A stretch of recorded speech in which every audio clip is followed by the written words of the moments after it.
Hello viewers, আসসালামু আলাইকুম।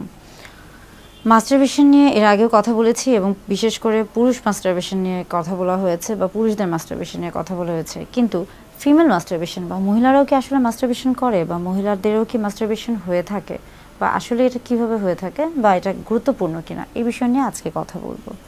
Female masturbation বা মহিলাদের মাস্টারবেশন কেন গুরুত্বপূর্ণ বা কী কারণে হয়ে থাকে? মাস্টারবেশন বলতে আসলে কি বুঝছি? মাস্টারবেশন বলতে আমরা মূলত বুঝছি যে যখন কোনো সঙ্গী বা সাথী ছাড়াই একজন মানুষ যখন তার যৌন তৃপ্তি নিবারণ করছে এবং অর্থাৎ নিজে নিজে যখন সে তার যৌন চাহিদা বা যৌন আকাঙ্ক্ষাকে নিবারণ করছে এবং যৌন তৃপ্তি বা যৌন সুখ উপভোগ করছে, তখনই তাকে কিন্তু মাস্টারবেশন বলা হয়ে থাকে। এটা যেমন পুরুষদের ক্ষেত্রে খুবই পরিচিত। অনেক পুরুষই বলে থাকেন যে তিনি মাস্টারবেট করে থাকেন, তার মাস্টারবেশনের অভ্যাস রয়েছে।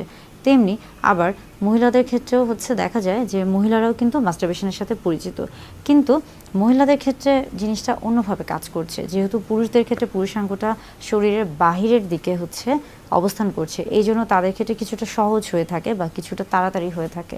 কিন্তু মহিলাদের ক্ষেত্রে মহিলাদের জননাঙ্গ বা মহিলাদের প্রজননতন্ত্রের বেশ কিছু অংশই কিন্তু শরীরের ভিতরে অবস্থিত এবং শুধুমাত্র দেখা যায় যে আমরা বলে থাকি যে ক্লাইটোরিস এটা যেমন বাইরে থাকে বা লেবিয়া মেজোরা মাইনরা এই যে অংশগুলো, এগুলো যেহেতু বাহিরে থাকছে, এই অংশগুলোর সাহায্য নিয়েই কিন্তু মহিলারা তাদের মাস্টারবেশন করে থাকে বা তাদের যৌন তৃপ্তি বা যৌন সুখ এটা একাই তারা লাভ করতে পারে।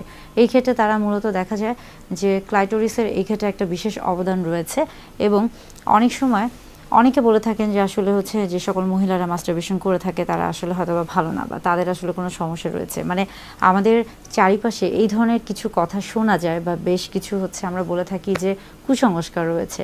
আসলে পুরুষদের ক্ষেত্রেও মাস্টারবেশন যেমন স্বাভাবিক এবং এটা কি স্বাভাবিক একটি প্রক্রিয়া। একটা সময় এটাকে খুবই অস্বাভাবিক বা খারাপ হিসেবে ধারণা করা হতো, কিন্তু আস্তে আস্তে এটাকে কিন্তু বর্তমানে বিজ্ঞানে এটাকে কিন্তু খুবই স্বাভাবিক একটি প্রক্রিয়া বা স্বাভাবিক একটি বিষয় হিসেবে ধরে নেওয়া হচ্ছে। তেমনি মহিলাদের ক্ষেত্রেও কিন্তু পুরুষদের পাশাপাশি মাস্টারবেশনের যে অভ্যাসটি রয়েছে এটা একটি স্বাভাবিক প্রক্রিয়া এবং মাস্টারবেশনের ফলে আসলে বেশ কিছু আমরা বলে থাকি যে যখন এটা অতিরিক্ত আকারে না হয়ে থাকে, অর্থাৎ যখন এটা আমরা বলে থাকি যে যখন এটা একটা নির্দিষ্ট সীমার মধ্যে থেকে থাকে, তখন এটা কিন্তু বরং শরীরের জন্য ক্ষতিকর তো না, বরং আরও উপকার হতে পারে। কিভাবে?